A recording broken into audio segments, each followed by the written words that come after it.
Morgana as well as the Nidalee are kind of like sitting as this three-man squad, maybe trying to help wave clear. You know, we got what we asked for. Yeah. Right? That above all else, we got what we asked for from Cloud9 in that they moved away from the traditional ADCs and are deciding to throw a little something crazy. I like it. I think it's it's going to be hard to pull it off.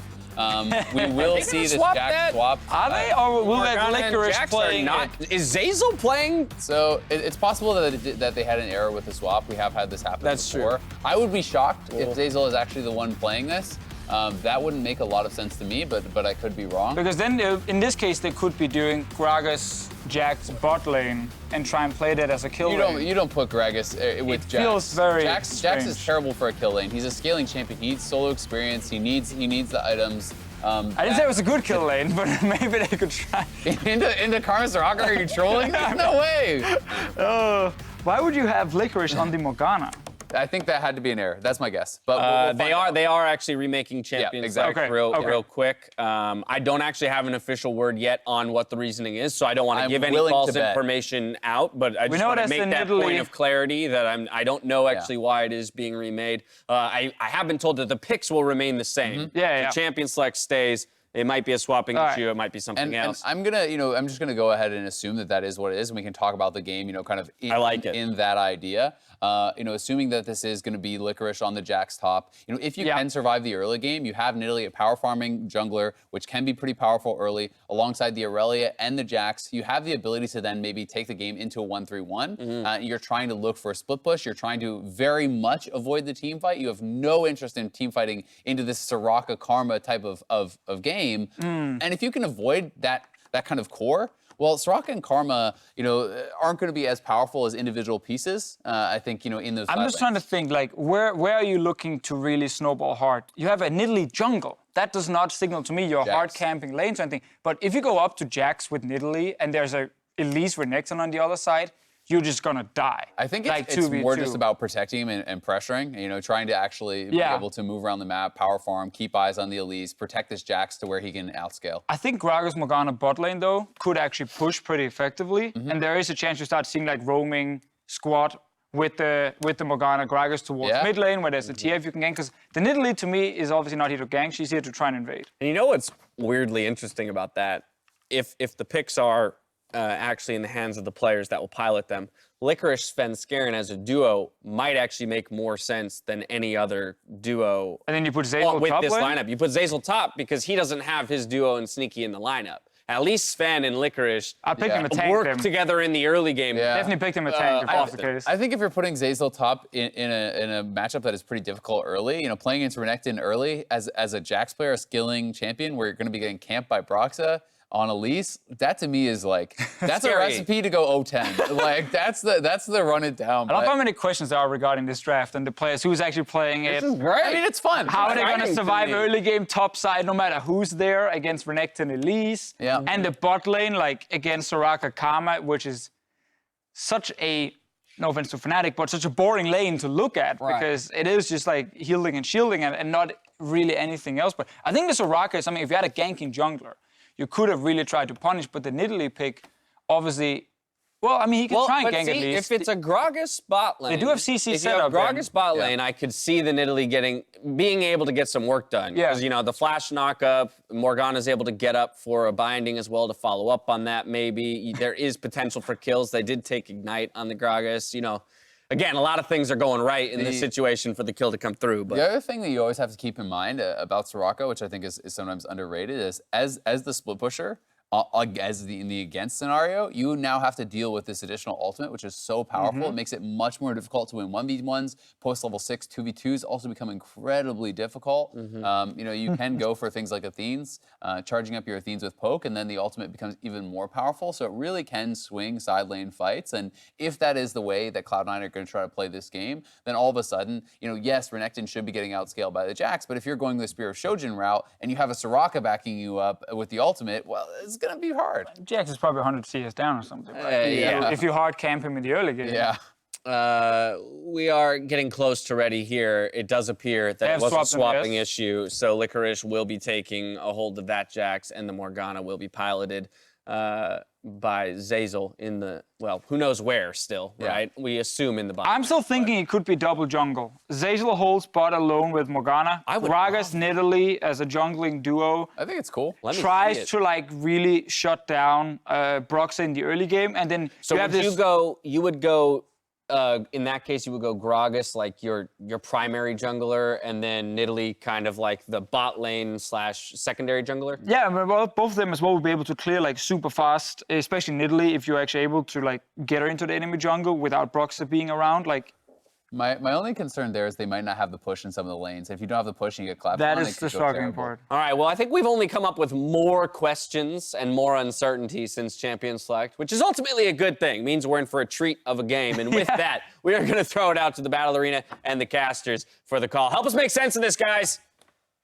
Thank you very much, Dash. Yeah, can you make some sense of this? Kobe, Vedius, what are we looking at? Quite obviously, it shall be the double jungle. I've had this happen to me in solo queue many times when a certain other member of my team gets autofilled and refuses to change off of jungle. Now, this strategy revolves completely around invading the enemy jungler super early on with the Nidalee and denying them camps, making one of their team completely useless. Well, that would be the goal, but in order to do that, you have to have pressure elsewhere on the map. Now, while I can see a world in which, assuming that it is a Gragas Morgana bot lane, that Cloud9 can get pressure towards the bot side of the map, I think it's going to be very difficult for them to do that top side. So there's the real risk of the Renekton and Elise just moving into the enemy top side jungle and saying, well, if you want to invade me, then I'll just invade you with my stronger laners. So it's something that Cloud9 do have to be very aware of when they're pathing in the early game, and they're only running one smite Kobe as well. So is the double smite really super necessary for the double jungle, or is that just an added benefit? You see, the ignite is necessary for the second jungler because they're going for the kills. I see. When they go for the invade, yes. I mean, in all seriousness, yes, it is extremely difficult. They talked about it a bit on the desk, but it's almost impossible to push out a Karma Soraka lane from the bottom side of the map.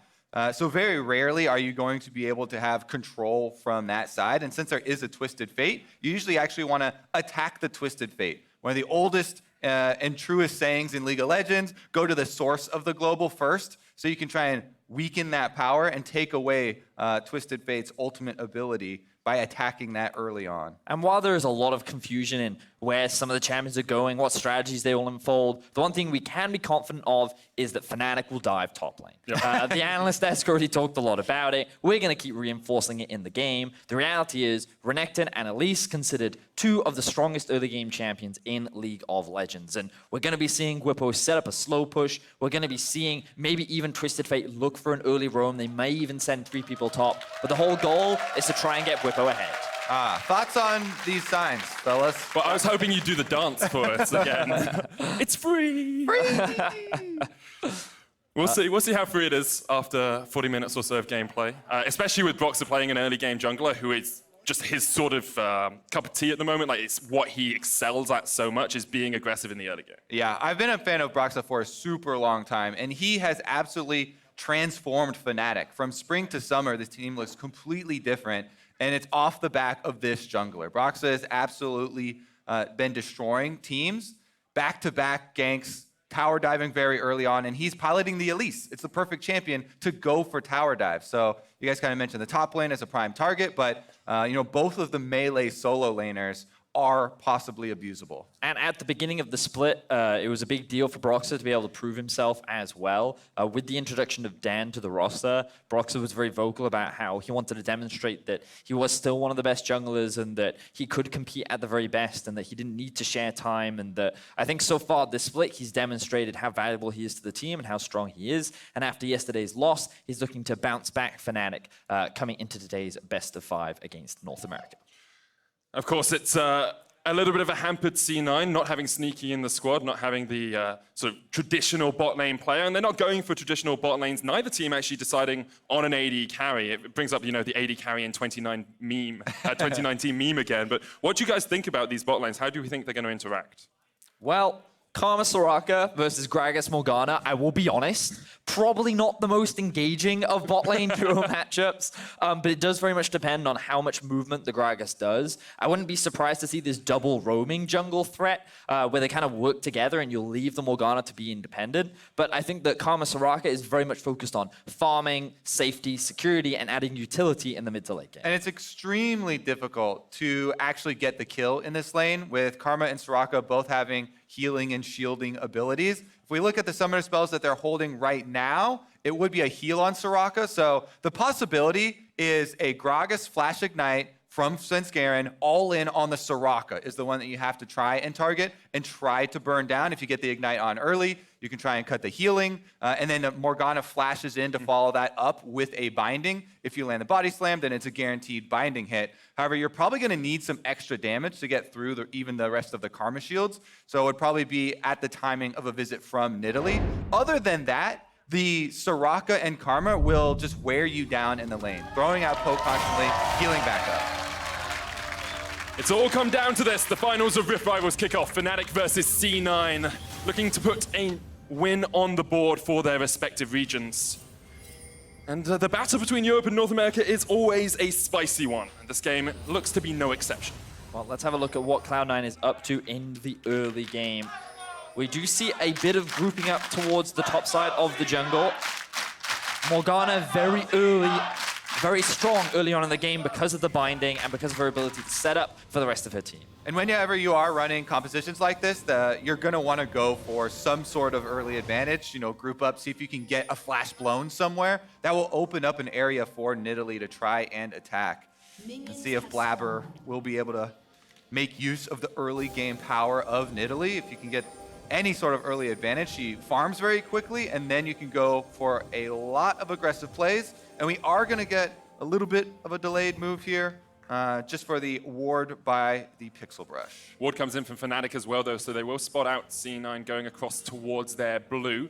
Svenskeren playing the supportive role down in that bottom lane with the Spell Thief's Edge, as we expected. Morgana will be the one that is dutied with clearing the wave. But for now, Blabber will get his blue and no early invades from either team. And Nidalee can actually stack up Conquer very quickly if you have your eyes towards the keystone for Blabber. So he's definitely looking to be hard carry from the jungle. Immediately, though, bottom side of the map, which everyone's looking at, Poke comes through. Nice double hit there by Reckless with the empowered Q. Notice that we're also running the Glacial Augment on top of the Karma as well, adding that extra bit of slow utility to the already obnoxious poke that comes out from Karma is naturally just added utility and more obnoxiousness. And we're seeing that poke strategy wearing them down already, which is why we were kind of worried about the possibilities of Gragas actually laning, and why we started thinking about, oh, maybe it'll be Morgana 2v1. This is the kind of scenario that you have to deal with. Constant harassment from Soraka and Karma under your tower. They're being zoned away from the minions. No gold. Really being getting. Let's have a look at where the junglers are as this push goes down in the bottom lane. You can see Brox is down towards the bottom side of the map, just cleared out his Krugs. Blabber's up towards top, doing his red at the moment. Could look for a gank onto Whippo. This Jax into an excellent matchup going well for Licorice early on. Whippo trying to trade with the Cull the Meek, but just going to be farming the minions for now. Gank in the mid lane as Boxer comes in. Nisqy flashes away, but Boxer still has the cocoon, holding onto it for the moment. Nisqy going to try and dodge away. Boxer does not land, and Nisqy with the fancy feet escapes. Yeah, very important dodge right there for Nisqy. He's going to get the recall off and use the teleport to get back to lane. The early gank goes to Broxa here on the Elise. However, Nidalee power farm, so Blabber is a couple of camps ahead right now. Hasn't resulted in the level 4 yet until he either gets a Scuttle or Krugs, though. We can see that both junglers are actually very aware of where the other one is as well. Immediate pings from both spotting out exactly where the other one is. So it feels like both Broxa and Blabber, rather, doing what they can to help inform their team what the enemy jungler is up to and where they're looking for a play. And Whippo should have known that Blabber is topside right now. Nisqy trading onto Nemesis, but Brox is in the mid lane. Repels in, looking for the cocoon now. The stun card connects. There's the CC chain. Nisqy gonna go down, you have to feel. Brox actually walking away from it. 6 in the fangs in the end, of Fnatic strike first. Yeah, easy repeat gank here for Broxa. Niski had the wave in a bad spot, pushing away from him, so he had to overextend there. Teleports back out, immediately gets punished for it, and that is the first blood for Fnatic. And this is what surprises me, because it felt like Blabber knew where Broxah was. He knew that he was in the top side jungle, yet he chose to go up towards the top lane and look for a gank, rather than help Niski push out that mid wave, which meant that he did end up overextended, he does get caught, and Fnatic secure themselves first blood. Yeah, you have to at least go in there and get a little vision or track exactly where the Elise is, because Niski doesn't have any options. His flash has already been blown by the first one. Just gets chased down here. There's no way he can get out of it. There's still flash available for Elise and Twisted Fate, and they don't even have to use them. And the thing is, there was a ward sitting on... Solo kill coming out for Bwipo. Blabber now looking towards the top side. Maybe Licorice a bit over-eager as he knew Blabber was up here, but we're going to try and get away. Has the teleport, looking for the bush you have to feel for the TP out, but counter TP comes in. Licorice going to join this fight. Bwipo executing to the time. Had to burn the flash. Bwipo raises his arms in surrender. Well, guess he didn't burn it in the earlier 1v1. Yeah. He had it for the counter kill right there. It was next level thinking, thinking many steps ahead. But Blabber cutting off the escape route of Bwipo so that he was forced to run underneath the tower. You can see the quick thinking of Bwipo was, if I can just get an execute, then this is still worth it for me. Unfortunately, he couldn't get out. So let's have a look back at how this 1v1 happened. All right, so Cannon Minion about to go down. I bet Licorice goes for it. Nope. Bwipo actually takes... Oh, but he's got the stacks of the Fury, Flashes in with the W. Immediate burst damage coming out from Bwipo. And then the collapse comes in, and it's just a matter of running away now. There's no one else on the side of Fnatic that can look to save him. Yeah, Blabber's just corralling Bwipo into C9 territory. Very close. Blabber forced away here in the bottom lane as Destiny came in from Nemesis. C9 can't find any connections as Boxer has to jump across the wall, but they will settle for the Scuttle Crown. And again, there's never going to be a world where Morgana Gragas has any sort of control from the bottom side of the map with that matchup. They're continually just getting pushed under tower, bleeding more and more money over to Fnatic with this setup. It's also, taking away quite a bit of Blabber's territory here, as we saw the invade there. Yeah, you can look at the CS difference down in that bottom lane already. Reckless on 51 to only the 22 of Zeyzal. Licorice fighting in the top lane. Bwipo jumping in with a slice and dice, but good jump away there from Licorice, managing to escape for the moment. Blabber on his way up. Bwipo not going to overextend too much, and Blabber won't be there in time, but maybe they can turn it around as Bwipo stays around in the lane. It's a bit scary still, since the Fury Bar is stacked up for Bwipo, so you can just kind of hold it. Broxah gets hit with the spear. Blabber looking for the pounce, will jump in onto the spider. The spider scuttles away across the wall and on towards that blue buff. Licorice and Blabber getting some river control here for C9, maybe even looking for the invade on this blue. C9 utilizing their pressure well. You can see that Nemesis stuck underneath this tower for the time being, and Svenskeren has made his way across. So we could start seeing this roaming duo jungle setup coming out from Cloud9 as, Broxah smites away the blue buff. Execution error coming out from the side of C9. Can they now make up for it with a top lane play? Bwipo going to overextend into this. Counter-Strike comes up. Bwipo trading still has half of that cooldown on the ultimate, so doesn't want to be too aggressive, but forces Licorice away, and Blabber still unable to really find this first effective gank. Yeah, Bwipo is able to get the full BF sword off of the kill that he got early on, even though he ended up going down. So a lot of burst damage we've seen. Svenskeren now roaming around and leaving Morgana to the 2v1 in bottom side, which is what we kind of thought would happen from the early stages of the game, but it might be too late. Fnatic already have a ginormous gold lead from all of the lanes. It's going to be very difficult here for Cloud9 to come back because turret plates will be taken at will. Now look, C9 have noticed that Broxah very overextended in the enemy jungle, but Broxah feels safe because he has Bwipo there to protect him, and Twisted Fate ultimate is relatively soon. So he feels that he can just walk in the enemy jungle without any fear, even though he's walking through all this vision, and C9 are very limited in their option. And this is where it gets really dicey. The minions start to deny to the tower. You can see Bwipo still between the turrets. Niski does use the ultimate. No all-in, though. Does force the flash out at least from Nemesis, and Blabber going to be forced away from his tower. Surprised we didn't see that many early dives coming out from Broxah, largely because Bwipo was generating so much pressure himself in the 1 versus 1. But Broxah spent a lot more time around mid. Now they're looking for it. Licorice maybe a little bit over-eager with the play here. Broxah jumps in, and Licorice will fall. Second death off the game for him. Fnatic will look to push in this top lane tower. Yeah, no need to dive. Just kill him right there outside of the turret, and that is going to be demolished on the turret as well. Bwipo quickly melting this one down.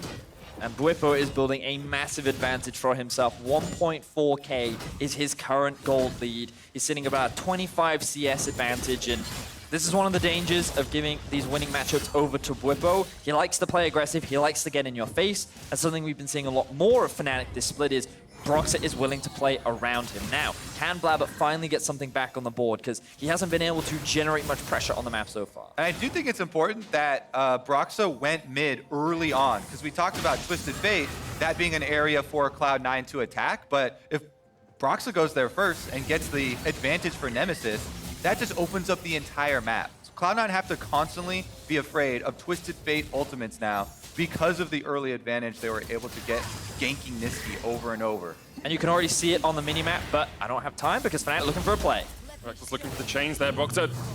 Cocoon is immuned there by Zeyzal with the Black Shield, and that is what you can do on the Morgana, stop some of that CC coming through. And you can see, like you were talking about, we just had a half roam down here from Twisted Fate. Anytime you get that room with those control wards, it means that C9 have to concede all area. Broxah continuing his aggression, looking for Nisqy. Nisqy jumping in with the Blade Surge, lands a great flawless duet, jumps back onto Broxah, all the way around to the top side of the map. Licorice now joining with his mid laner, going into Broxah, trying to get the kill onto this at least, but Nisqy has to flash away. TP coming in for Fnatic, and now Licorice is stuck in a very sticky situation. Stunned up, locked down, Fnatic, take two. Beautifully played by Fnatic, and quick response there from Bwipo to help his mid-jungle duo out. Things were looking pretty good for Nisqy. He was dipping, diving, dodging, everything. But unfortunately, he just didn't have the damage nor the HP to outplay that situation even when Licorice arrived. So Fnatic lose another 2 members. C9 lose another 2 members, rather. Fnatic continue to snowball the gold. Yeah, looks like this might be a quick one. Here's another replay. Control ward from Fnatic, like we were talking about, in the brush here. Bwipo just walks up. Nisqy trying to get CS, but there's no more minions left to dodge around to. Oh, we have another... Yeah, Ignite goes down onto from Sven Skaren here onto Hylissang. Blabber coming in from the side as well, but the Black Shield will keep him immune from that Equinox now. Hylissang dodging around, there's the Nemesis. TP comes in from him with that Destiny. They force away Blabber, and C9 will just have to retreat away from Fnatic. Good utilization of the ultimate, though, from Nemesis to scare away the C9 members who are doing what they can to look for a play. They now have 4 members towards the spot side of the map, but they don't have the HP bars to look for a dive. And Licorice, even though he has teleport, he's not looking to join the fight. But Fnatic immediately noting where these multiple members of C9 are looking to trade pressure elsewhere on the map. They utilize the Rift Herald, they'll take themselves even more plates. You talked about it, Kobe. It's all about the plates. 5 down in the top lane, 4 in mid now. 2 have fallen down towards the bottom side, and C9 have yet to get one for themselves. They still have 2 minutes left on that timer, but right now it's looking very dicey. Yeah, I mean, just compare the item completions right now. We had the rushed, fully completed Spear of Sojin by Bwipo on the Renekton, just to the phage of Licorice. So there's not really any sort of fighting back when you're looking at a 10 to 7 level difference and a fully completed item. And you're looking at an 8,000 gold difference as well as Bwipo jumps in the mid lane. Nemesis tanking up the tower. The turret's still alive. Nisqy gets him! And Nisqy will take the kill. Bwipo falls as well! A botched tower dive and C9 come out alive. Cloud9 gonna get some kills back for themselves. Nisqy gets both of them there. Maybe they can fund a Trinity Force. That is the hope, right? They're trying to get one of these champions to get a Trinity Force to have some burst damage to fight back against Fnatic. C9 going to be happy with that pickup, but definitely a very greedy play coming out from the Fnatic top and mid duo. You can see that their goal is to secure this tower, but they run out of minions. So what we'll notice is that Nisqy just dancing around, building up the stacks on his passive, but then Fnatic go for the dive before the tower is even gone. Beautiful use of the ultimate to actually get that slow onto Nemesis so that he takes much more tower shots than he's planning, which then allows Nisqy to kill the backline, turn back onto the Renekton, and they end up securing themselves a double kill. Brief moment of hope for C9, but Fnatic still very much in control of this early game. 7,000 gold ahead. With the dragon going down as well, that will be a mountain for them. So then Seren actually going to get rooted up here. Hylissang there as the TP comes in from C9. They're looking for the fight. 3v2 in the bottom lane. Licorice jumps in. Hylissang locked up, and now it's Reckless's turn to fall as well. Blabber and Nisqy on their way down. It's a shutdown for C9. And this is another big punish from the side of Cloud9.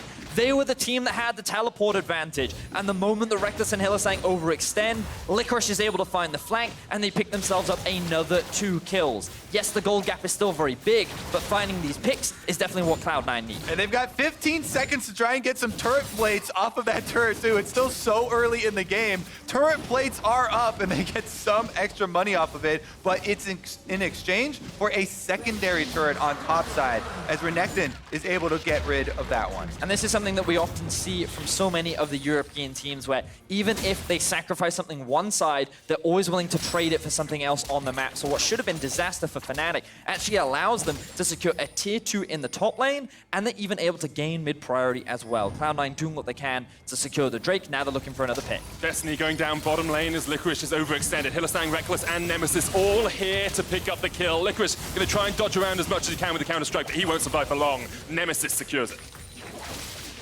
Licorice trying to scrape together enough money to get his Trinity Force right there. That's why he stayed around for the extra turret plate.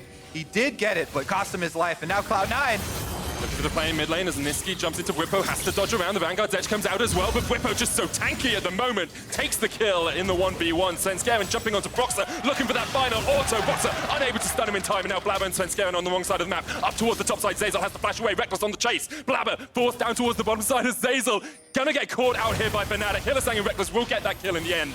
And now down towards the middle of the map, you can see Jungle duo! Svenskeren, the jungle duo we talked about in Picks and Ban, trying to get away from Whippo. Svenskeren should be able to sacrifice here. Blabber will fall as well. And C9 escape. All part of the synergy, plan, my friend. Live together, die together, Kobe. That's what they were looking for, and they're able to get away from the jaws of Fnatic. Escape into the loving arms of the turret for the double execute from the double C9 junglers.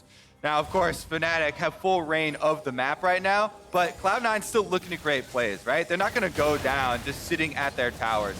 They look for the one onto Broxah there. Doesn't quite hit the binding, so they have to chase him down. Meanwhile, Niski in a 1v1 versus that Renekton, Whippo's just way too fed. Yeah, there's no way you can dance around the spear of Sojin Renekton. He just stands there and gets the empowered W off, and you go down. Level 11, fully completed item Renekton, definitely scary, but he's not that quick, so we can't chase down the duo of C9. And they're even able to get a bit of poke off as they're running away. Have you heard that story about when you're running from the crocodile, you have to zig and zag, change your angles? I heard follow-up from my biology major friend that is just made up. Yeah, that's not true. That's not true. I don't think that actually helps you at all. Yeah. It's kind of a bait because then you don't run in a straight line, you get further distance. If anything, the crocodile is just looking at you like, well, I guess this closes the gap even quicker if I run in a straight line. I'm also pretty sure most humans can run faster than crocodiles can. So if you just run in a straight line, you're going to get away from them. But I might be wrong there. I'm not a veterinarian. It's even more scary when the crocodile has a giant blade. So that's definitely... and a spear and a black cleaver. A spear and an axe, if you will. All right. Now, Fnatic grouping up towards the bot side. They're keeping pressure mid, and they're going to siege onto this tier 2. Niski with the rest of Cloud9 going to try and defend, but that tower already down to half HP. Niski takes half his health in damage. The knockback with the explosive cast will force Fnatic back for the moment. The wave is coming in soon, and Whippo is still just pushing in side lanes or mid lane here. Takes that second tier 2 tower, and now Fnatic can just wait for this wave to come in and force C9 to try and respond. Fnatic could look for a dive here. They just need Renekton to gain a little bit more priority in the mid lane. Here we go. The flank. Here we go. Teleport coming in behind Fnatic. C9. Last chance saloon you have to feel. Blabber stepping forward. Hylissang low. There's the Vanguard's edge. And Hylissang's done. Svenskeren slow up towards the top side. But Nemesis caught out by Niski. The chase. The surge of the blades from the Aurelia. 3 kills to Cloud9. And they have struck back. Cloud9 with the teleport flank from Niski. He is not going to go down without a fight. Level 11 now on the Aurelia. Does get the blue buff as well. Don't want to tango with Whippo. Some really big shutdowns there from the side of Cloud9. Keeping Whippo in the mid lane meant that one of the biggest strengths of Fnatic was actually not in the fight. This Karma and Soraka do not do a lot of damage. So that was the best situation that Cloud9 could look for a fight. So in the Fog of War, he's able to find this flank. Good chip damage comes down onto Hylissang initially, and with the healing gone, this is the prime opportunity for C9 to go. Yeah, that extra tower shot onto Hylissang got him into execute range. So Niski could just fire off the ultimate, reset Q, reset another Q onto Twisted Fate, and chase down for the extra kills. Now they're trying to have a good time here. They got some Trinity forces on their carries. Jax and Aurelia at least have gotten to their first item, even though their counterparts are already up to number 2. And that gold lead hasn't extended by too much in the last few minutes either. C9 holding on to this game. It is still 7,000 gold deficit, of course, and as you say, Nash's 2 and Trinity Force finished on Nemesis. Whippo getting up towards the Titanic Hydra, or maybe the Sterax, as his 3rd completed item as well. And we kind of went over, you don't win this game by sitting under your towers. You got to group up, look for some kills where you have numbers advantage. This is a 1v1 though, you got to get out of there! And Nisqy needs to get away, but doesn't have the flash, and Whippo can chase him down. It's a very tanky Crocodile. Nisqy tried the zigzag technique and it just could not help him. He did what he could. Whippo gets the chase down, he ends up securing that kill, and Fnatic, with their good vision control towards the bot side, will secure this Ocean Drake without any contention. Try the straight line back to your fountain. That's going to be the new strategy. So now we can see that Fnatic is actually threatening all 3 lanes. Given that they've just secured a kill, it's a lot harder for Cloud9 to try and fight back. So having pushed in mid, they're now setting up for another play on bot once again. And if Cloud9... Oh, he was just using it to get some vision for Whippo in the top side, who's going to recognize Blabber who's up in that lane, and they can look to secure this tower without much challenge. Yeah, I like that check, because you saw in the minimap, Whippo was about to take a 1v1 with Licorice, and he's like, hey, quick check here, is this actually a 1v1? Because I can take it 1v1, but a 1v3, not going to be doable. Yeah, next time I misclick it in ranked as well, I'm going to say, oh, just looking for vision, guys. Just vision plays. Fine. For the moment, Fnatic have now broken all of the towers outside of the C9 base. We'll be looking for those inhibs. Baron has spawned as well, so getting vision control around that is Cloud9's primary objective. That's exactly what Blabber and Svenskeren are doing. And this is one of those situations where you look at the kill score and you think, hey, C9 aren't doing that badly. But then you compare the towers and you're like, oh, Fnatic, every time they've ended up losing members, they've always been trading it for another objective, whereas a lot of the fights that C9 find, they're not able to turn it into much. So while they are finding picks and punishes onto the Fnatic members, so far it's not helping them in terms of the gold. Boxer knocked airborne there, has to flash across the wall, healed up, here comes the teleport. We're going to join this fight.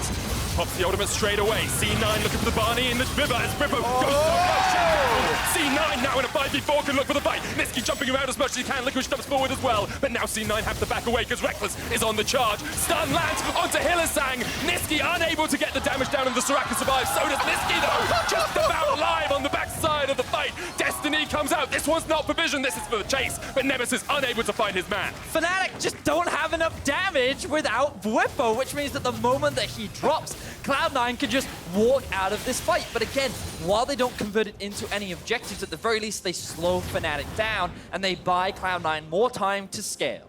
Yeah, I think Fnatic were thinking with that teleport that Cloud9 were going to back off and run away from the Renekton coming in. But if the rest of the team doesn't move up to threaten that, then Cloud9 will just turn and focus down the main DPS source. So we've worked out the other way that you can beat a crocodile if it's running at you. Get 4 friends! 4 friends and punch it all. That's how it works. So we can see the initial pick coming down onto Broxah, which means a lot of the sustain tools we used to keep him alive.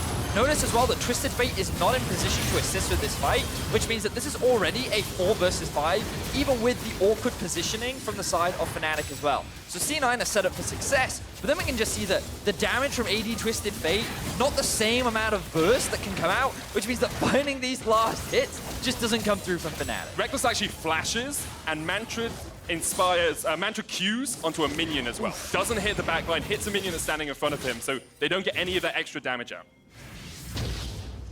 All right, reset here for C9. They've been able to spend some of that gold, and they've collected all of the bounties, by the way. If you look at the scoreboard, no further bounties remain on the side of Fnatic. So some of the gold they may have been able to get back for themselves, and now they're just trying to hold these waves that have been pushed in. The only towers that still remain for C9 are their inhibitor turrets. That is their last line of defense, and they're trying to get some back for themselves. Nisqy on the top side might kill the first turret in favor of C9.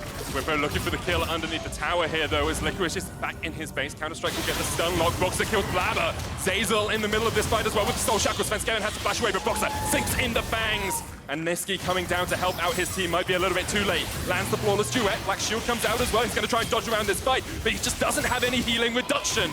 And Nemesis will take him out in the end. Licorice trading onto Whippo, who must have taken a few tower shots there Otherwise, I don't see how the Jax comes out that far ahead. That's a huge pick for Fnatic in the mid lane. That gives them control over Baron, and they're starting it up. The only one with anything to say about it is Zeyzal. In the mid lane, Licorice is trying to push up as well, but no vision currently for C9 for the steal. It would have to be a lucky blind binding.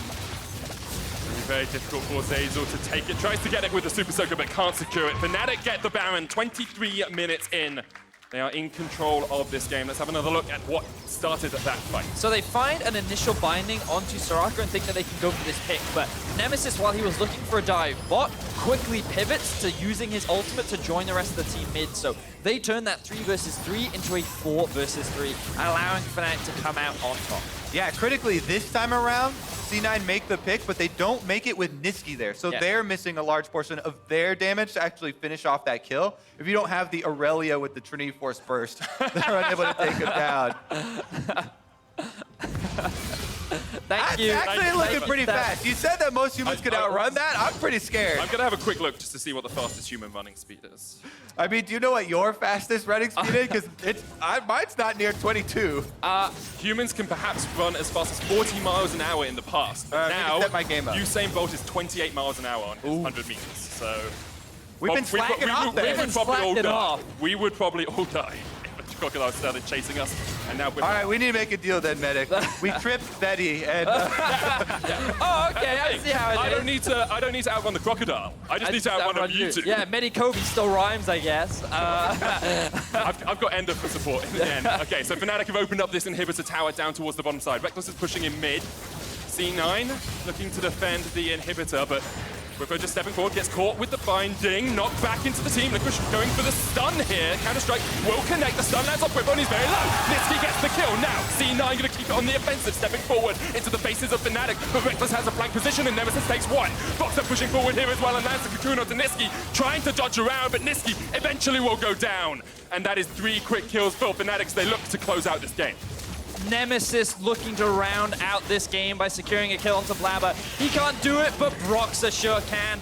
Reckless flashes in. Fnatic find the convincing fight, and they're looking to end this game with a couple more kills. That's Kevin stutter stepping there. A little bit of BM. Broxah eventually will sink in the fans. They'll get the ace, and Fnatic will be able to take the game. Strong performance by them, of course. C9 playing without Sneaky, hampered to say the least, but Fnatic eventually will clear this out. Actually, the minions try to kill Hylissang, helping out Cloud9 as much as possible. Fnatic take the Nexus and strike first here for Europe.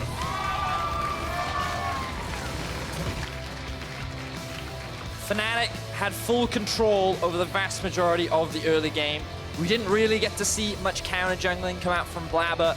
It felt like the pressure was in favor of Fnatic, and something you alluded to, Kobe, was that early gank mid lane from Broxah meant that one of the big lanes that C9 could have looked to play around was hampered very early on. So it felt like that while Fnatic controlled the early, even though there were some good fights coming out from Cloud9 in the mid, because of the gold discrepancy, they could never convert it into anything more. Yeah, Fnatic with some super strong lane matchups for themselves to play around, and really good early attention from Broxah.